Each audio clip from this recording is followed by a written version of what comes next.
And you guys mentioned Dillon Gabriel, so let's take a closer look at the transfer quarterback who's in his 6th year of college football, a preseason Heisman favorite. The left-hander from Hawaii is the active leader in just about every major statistical category. 13 starts shy of the all-time FBS record currently held by the guy he's replacing, Bo Nix. Earlier, I had a chance to sit down with Dillon and one of his star receivers, Traeshon Holden. Gentlemen, so great to be with you. We'll start with just overall, how has camp been? There's a lot of excitement around this team and this program in the year ahead. So, Traeshon, I'll start with you. How's the first few days of camp? First couple of days is always a bunch of energy.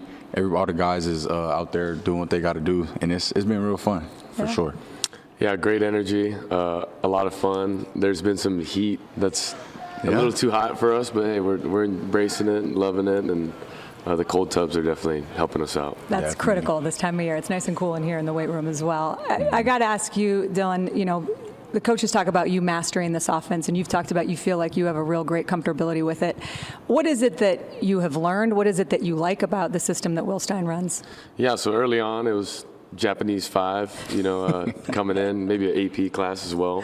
Yeah. But I feel like it's Spanish 1 now, and I can speak a little bit and kind of show off, here and there within the play. But just what we've been able to do, I think, as you execute and find your confidence in the offense, now you're able to kind of show off. So it's been fun, and we have a lot of weapons that make it super easy. So a lot of fun, to say the least. Talk to me about the guy sitting next to you. What makes him special? Yeah, what I love about Trey, to be quite honest, is just his strength and size. I think in our room, there's speed, there's length, but with Traeshon, his strength at the top of routes, even in one-on-ones, it's kind of a matchup nightmare. And just having him is a guy that you're extremely confident in a single-side receiver, or a guy who's playing in a bunch or a 3 open set. You just have that confidence of a guy who can protect on the perimeter, play downfield at an elite speed, and then be super strong at the point of attack. So. Feels pretty good to have your quarterback say all that stuff about you, I imagine. Real good. So tell me about him. I mean, you've played with a lot of different quarterbacks. What makes him unique? And is it hard catching a ball from a left-handed guy? At the end of the day, it's just football. But, with Dillon, he came in right away, fit in. You'd think we've been with each other for years now. And, him coming in and connecting with everybody was just, that's what we needed for sure. With the whole receiver room, the tight ends, him having a minivan, picking everybody up, just little stuff like that. That's what you need from a quarterback, and I'm glad, he's my quarterback. So, I heard you're a big fan of the minivan. You're a car guy, and a minivan is kind of your thing. Is that? No, the minivan, that's him. Yeah, so I'm gonna let him, rock out with that one. I'm gonna take my. You were asked about it at media day, and we won't play that sound right now. He's got a Tesla though. He's moving. He's got some kick to it. Some guys are Tesla guys. Some guys are minivan guys. It's exactly. all good. But I do think to that point, what a lot of guys talk about, and the coaches and your teammates, is coming in as the new guy, and you've experienced that last year when you came from Alabama. To be a leader on this team, which you need to be, but also to know that you need to kind of find your place in your role and connect with these guys and build some trust. How have you gone about that? And talk to me about the minivan and the trip to Southern Oregon that you took these guys to. Yeah, it's got to be natural. It's got to be genuine and authentic. I think in a locker room, it's very easy to see through fabricated energy or someone not being themselves. So I try to do that. But secondly, how do I demand a lot on the field if I can't trust or appreciate one another off the field? And I think having that approach allowed me to find my voice. And the dime time retreat, of course, was a lot of fun, and us just getting together and setting aside time that wasn't mandatory, and just kicking back. And I think that in itself is easy way to just enjoy each other's company and get closer. So.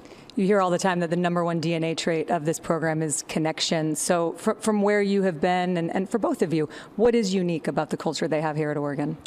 I feel like it's very unique because, at the last place I was at, they didn't preach, not knocking them at all, but it's just how Coach Lanning, he preached connection, how close he wants the team. I ain't never been on a part like this, and I'm loving it. Yeah, I would just say being around a bunch of competitive guys and obviously knowing how talented we are, naturally there can be personalities that can kind of come to light. But I think, us just respecting one another and seeing that happen, but still be competitive, I think that's a testament to, Coach Lanning and the Tony sets of connection, but also it's impressive because it's hard. It's fragile. We talk about it all the time. Competitive teams with a lot of talent. There's a lot of energies that may transpire. That when you have good people leading this program, it allows us to be ourselves and respect one another. So. I love that. Beautifully said. I look forward to maybe a ride in the Tesla, definitely the minivan at some point. Sure. Gentlemen, good luck this season. We're looking forward to watching Thank you. Thank you so much.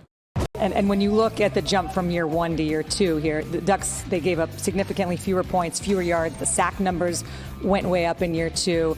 And coaches, you guys know this, there's always room for improvement, always things you can get better. So as Yogi and Jerry found out when they caught up with the Ducks defensive coordinator, Tosh Lupoi, earlier today. Your defense, let's talk about it. There's only 2 teams in the country last year that led the nation or were top 10 in the nation in scoring defense, scoring offense. You were one of those 2 teams who had 12 or more wins. How do you complement that this year? What has been the mission for this defense? Because we know the expectation is extremely high. Yeah, I think it's first off just testament to the players, buying in, executing out there what we're trying to get done. Starts right there. And really, you just threw out a stat. We love it. We're proud of it. That was last year. That's in the past. So that has nothing to do with this defense. I learned at an early age, Yogi, we actually had a rat infestation in our house, so we put poison out there. It was effective against the rats, but then a lot of innocent bystanders died as well, crows, birds, and we learned not to eat poison. So all that is to the defense, what we're hearing is poison. It has nothing to do with the past. We're all about now, the daily process of what this defense is now going to rise to become. I love that. All right, so there's a lot of players I want to talk about in the daily process. But let's start with a group. I believe you got 10 players that are coming off the edge that are in their second year in the program. What has it been like watching some of those guys like Matayo, Uiagalelei, and company grow in year 2 and expectation for this group and what you've seen so far in camp? Yeah, it was awesome to have some early contributors as true freshmen, right? Not something you see every day. We had Matayo Uiagalelei, as you mentioned, Tatum Tuioti, Blake Purchase coming off the edge to complement with the other guys that have been here. So I think at any position, it's great to get some experience there, right? And have some production as well, right? All those guys accounted for at least a sack or more. So I think those guys now, it's all about so what, now what? This is what we did as a true freshman, right? Some of those guys, 2 of them came in as mid-year, which is a great advantage. One of them did not, So when you're watching film and getting disappointed at some of the things they did do, you do remind yourself, they should probably be playing, going to the prom and having those thoughts, but they're actually competing, and helping us beat the mess out of USC or whoever it is, right? So those are guys that we're going to continue to challenge to, you are no longer a true freshman, right? And we're gonna treat those guys like veterans, because that's what they are, getting their feet wet. But really, again, just try to demand the bringing up the whole group of their development process. Coach Lanning's a defensive coach, you're a defensive coordinator. How does it help you to have the head coach have a defensive background? It's awesome. I made a decision to come here. We're on year 3 together now, because I knew Dan Lanning's going to make me better, and that's our mindset. I think we're a very aligned organization when it comes to a growth mindset and really focus on improvement. So I think for my own sake, that was the exciting factor to come aboard here and attack anything that I'm more curious about, So try to strengthen what I do well, But again, be really curious about things that I could do better at, And I know, Coach Lanning, we see things a lot alike from, pressure upon a quarterback, coverage concepts. We come from similar foundations from there, and then. What I've been really impressed with Coach Lanning is coming aboard here is how heavily involved he is from special team standpoint, from an offensive standpoint, and really aligning the organization, and trying to win games from all 3 aspects, not just from one perspective. You had some experience at Alabama under some great success. What'd you take from that experience? A lot. Yeah, that was a life-changing experience, both maturing as a man as well as on the field and growing from a schematic standpoint and approach standpoint. The consistency of how we attack every single practice opponent, every phase really of what we do. And, so I could probably be here for a few hours, but, the respect level I have of Coach Saban and the experience there being 5 seasons, with Coach Saban there, that'll be something extremely valuable, I think, throughout my whole career and life. Coach, thank you for the time. Absolutely. Good to be here, man. I appreciate you, Yogi. Got it, bro. The Oregon Ducks are 22-5 under Dan Lanning in the last 2 years. He's beaten opponents by an average of 20 points per game since taking over as a head coach. It's pretty obvious Oregon football is on the fast track, and you get the feeling Lanning is just getting started. And the head coach of the Ducks joining us now, entering your 3rd season here in Eugene. I know this is a really special time of year for coaches and programs across the country. Fall camp, getting set for a new season. What do you in particular enjoy about the time you get with the guys right now? You talk about your favorite things as a coach, and for me, it's still being on the grass, right? Seeing these guys grow. Maybe they make a mistake the day before, and then they get better the next day. The enthusiasm that's required to play at a high level of football, the toughness required, like you see those things showing up in your program, you really appreciate it. Have you learned anything about your team in the first few days? It's still early. I think we have a really talented team. I think we have a team that really cares, and they're doing a good job of sorting out what are the pieces that matter to get us to where we want to go. Coach, you described your program as mighty different. What's that mean? Where did it come from? And most important, what's that look like? Yeah, really. I mean, that's Oregon, right? You talk about Oregon, and from the minute, being a guy that was from afar looking at this place, you always saw innovation. You saw them on the cutting edge, whatever that might be. It could be a jersey, but it could also be the way they train, the sports science department. But I think it's so common in football to say, well, how's it always been done? And that's the comfortable way to do things. And here, I think we challenge ourselves to say, let's do the best way, not the most comfortable way. Do you talk to the kids about that? I mean, do they describe it mighty different as well? They certainly know that, yeah, for sure. You're a first-time head coach coming from the defensive side, and you have to make a decision where you want to spend most of your week and game planning and so on. How do you divide it up offensively and defensively? Yeah, it changes over time based on, the familiarity with your coaches. I obviously am going to spend a lot of time on defense. That's my comfort zone. But one of my favorite things as the head coach now is how many offensive meetings I get to sit in. So, David Shaw said it to me a couple years ago when we met on the field about it's important to make sure that you're felt in every single room on the field. And he talked about every 2 weeks trying to make sure he gets into each position room. So that's something I try to do. Certain periods of practice, I always try to make sure I get over with offense as well. I think it's really important for my time to be divided and spent on both sides. For a long time, Ohio State has been the best recruiting school in the Big Ten, certainly since the Big Ten Network has started 18 years ago, but you're right there with them, and you're the first team that has come close and may even surpass them as we go forward. How's that happen? Well, it comes with performance, right? You got to be a great team on the field. But I think that people recognize our brand and what we provide, and the move with our administration moving to the Big Ten is a big part of that, right? It provides clarity of where we're heading in the future, and recruiting's work, right? You just got to put in a lot of time and effort, and eventually that work pays off. It's a seed you plant, you water the plant, and hopefully it blooms. I think about all the things that a head coach has to take on, especially in the era that we're in, and how you think about splitting up your time, not just in the position meeting rooms, but all the things and all the directions you're being pulled in. What I've noticed about you in the last 2 years, though, is that one of the things that you have your fingerprints all over, and it feels like it's part of who you are, is the connection with the players and the connection with the team. How do you think about that, and how do you work that into what is a really intense schedule for any head coach?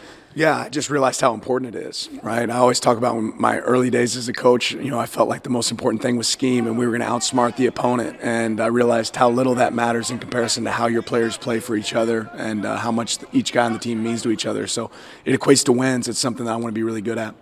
And part of that also is it's not just the X's and O's when you're talking about the advantage that you can look for when you're playing a team every week, and what is the edge that we have. I've heard you talk about that before.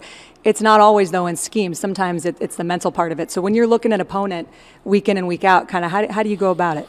Yeah, we assess a lot of stuff. One, is it a home or away game? What's the environment going to look like? What are some of the differences we can recognize in ourselves to them? Whether they're more of a finesse team or a physical team. Who's going to be more physical in that game?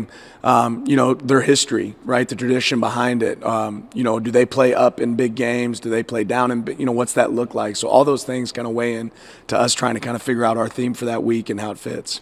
The part of the team that you feel best about the depth and the part that you're maybe a little bit more concerned? Yeah, I don't necessarily have those concerns right now, and I still think it's a little early to tell. I think we had great competition across the board, really at all positions. And I think in any game, what you want as a coach is to have the balance to where if they're taking something away, you have another strength that you can lean in on. So we have great depth right now. I think that's something that should show up for us in games. There are going to be a lot of fan bases who are going to experience Autzen for the first time, and I know there's a lot of games on your schedule that you're excited about.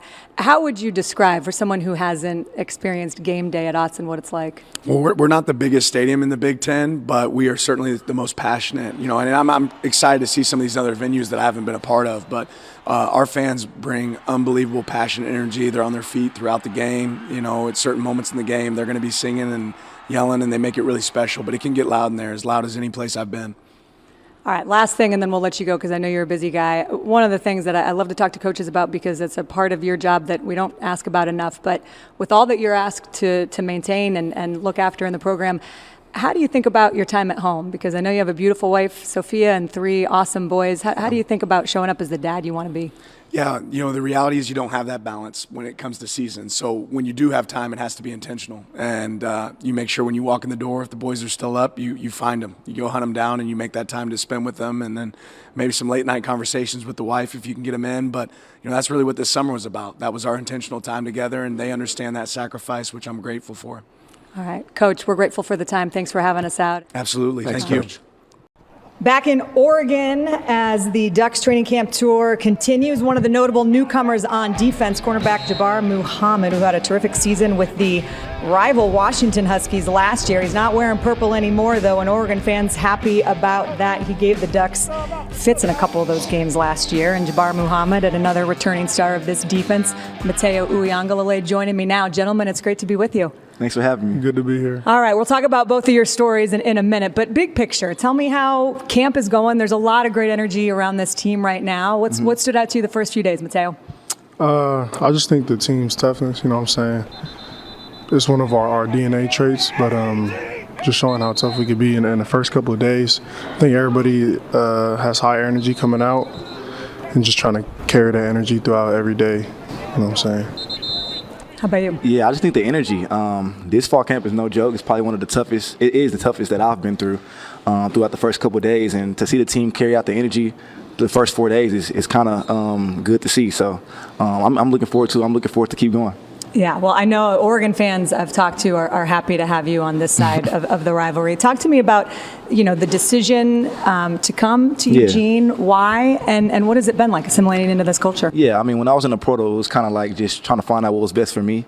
Had to put my feelings aside, had to put my blinders on, as I would say, to some of the naysayers and some of the haters out there. But it was a good decision for me. I don't regret it not one bit. I'm getting coached really hard. I'm going through some physical things on that field every single day. I'm going against good competition, and I feel like I'm getting better. Not only me, but the whole back end. What has stood out to you about this defense in particular? Man, I'll probably say just the communication. I think everybody's on the same page, 1 deep, 2 deep, 3 deep, and just the level of communication all across the board is kind of great to see. You guys make any Husky jokes, or that now he's a Duck and you can forget about what happened last year?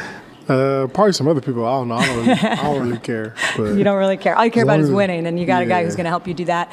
Dan Lanning, one of my favorite sayings of his is, if you're old enough, you're good enough, and you're a great example of that. You play 330 snaps as a true freshman. What did you learn last year, and what are you focusing on as you head into your sophomore season? Yeah, I got here early last January. I don't know. They just threw me in the fire, and then there's a lot of guys in my room that played, but I was just thankful to get like that many snaps. I didn't even really know I had that many snaps, but just to get that many snaps, I think I just learned like every play is just as valuable as every play. You know what I'm saying? Like in high school, probably you just go out there and it's gonna be easy, and then you take some plays off. But every play is a opportunity for you to like put a stamp on your brand, and what you represent. Well said. And I remember talking to Kayvon Thibodeau a few years ago about, kind of the art and science of getting to the quarterback and impacting him. And he talks about it's not just the technique and the physical part of it, but there's a mental aspect about how you can impact the quarterback. So from your position and how you view getting to the quarterback, how would you describe that? Just trying to affect them every play. I think everybody thinks about the sack, and that's like the only way to affect QB.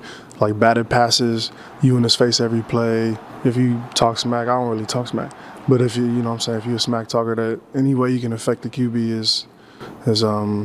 is very valuable to the team.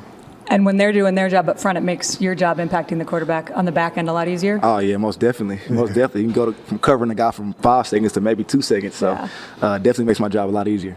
Well, I know you've said that you're not a big celebration guy when you kind of go on to the next play, but I got to ask you, that feeling you had when you sacked your brother DJ in the Oregon State game last year, what did that feel like?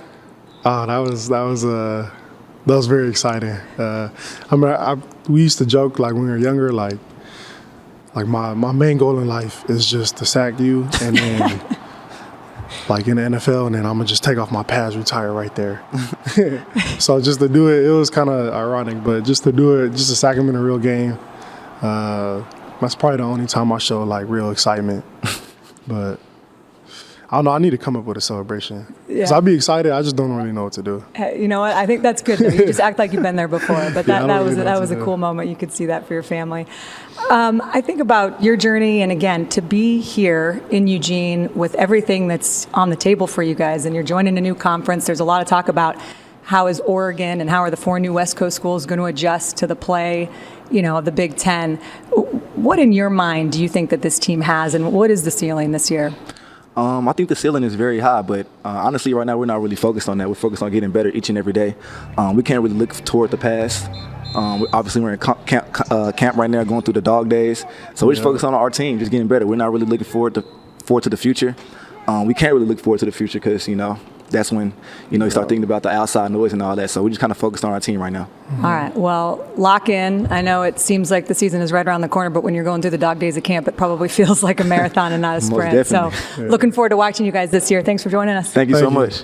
I think you guys, when you think about Will Stein and the offense, it has just been firing on all cylinders since he took over. Oregon hasn't scored fewer than 30 points since he took over as the OC and quarterback coach last year. That's the longest active streak in the country by quite a bit. Yogi and Jerry had a chance to sit down with him earlier to get some insight on what his second year in Eugene will bring. All right, Coach, we got to start with QB1. Dillon Gabriel. He came to Elite 11 this summer as a counselor, and I thought his it factor was through the roof. Like, he walked in the room, people felt his presence, and he made them better. Curious, what have you observed since he's been here, and how are you helping him navigate all of the external stuff? Heisman candidate, All-American candidate, all the things that come with being a quarterback here at Oregon. Yeah, first, he's a phenomenal person. You just mentioned that. And when he got to Oregon, he just lit up the room. And I think he's really at a point now in his progression here on our team of finding his voice. You know how it is when you come in to a new group, new unit, that guy that comes in rah-rah right away sometimes loses steam. So he came in with the right mindset, get to know the guys first, super connected dude.